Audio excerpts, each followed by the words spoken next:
Good evening everyone. Today's Hindu paper has an article which is talking about the public debt and its sustainability. It had also given a statewide analysis in the article. So we would like to mention a few more insights into it and then give a different perspective to it.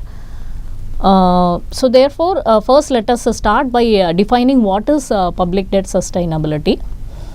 When somebody is borrowing, say for example a person called as Alexa is there. Alexa is borrowing, whether that person is able to repay back the debt.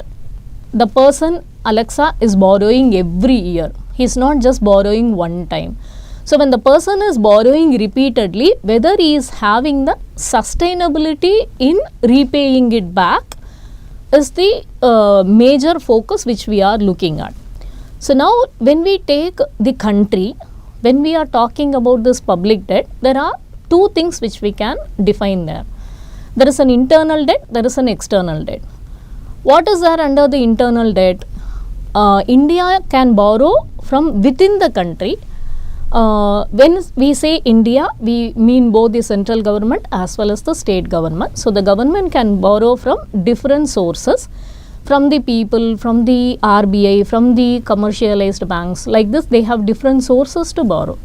Similarly, India can also borrow from outside the country, from the international organizations or from other countries. Now, let us see what India is actually doing. India is borrowing mostly from within the country, which is like more than 90% of the borrowing comes from within the country.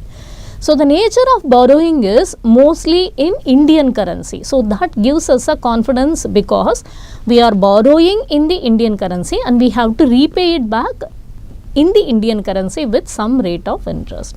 So this gives us some confidence that we are borrowing only internally the most.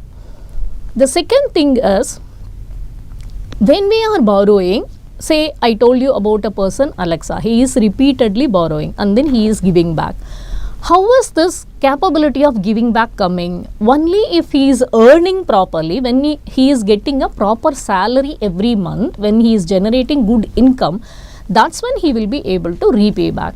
Similarly, we are looking at India and we are trying to say that India is earning year after year in a better way, and that is where the capability of making this debt as a sustainability is coming into the picture. Let us look at the data to substantiate this. India had around 8 to 8.2% growth rate in the real GDP in the latest financial year 23, whereas the previous year financial year it was somewhere around 7%. So there is an increase in the real GDP's growth rate, which is giving it the capability to repay back. Therefore, the debt becomes sustainable. And we have two more points to add on to this, which makes it comfortable for the country to pay back. The number one is the rate of interest. See, whenever you borrow from somebody, you have to give it back with the rate of interest. So this rate of interest, whether it is very high so that it gets into a trouble, it is not a very high rate of interest. That's the first thing. The second thing is that the nature of the debt. We are borrowing, the Indian government is borrowing for a long term. We said when India is borrowing from within the country internally, it is taking mostly from the public in the form of selling the government securities. It's giving the government securities and taking the money, and it has to give back the rate of interest. When it is giving the government securities, it gives for 8 years, 10 years. So the debt period is a long term period, which also gives the comfort to the government for the repayment period. So combining all these four factors, the factor number one, which is in the local currency.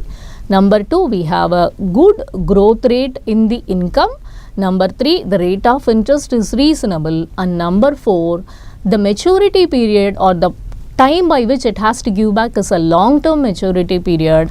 Combining all the four factors, India is having a good debt sustainability. So this is what we wanted to add on to the today's newspaper article. Thank you everyone. Good day.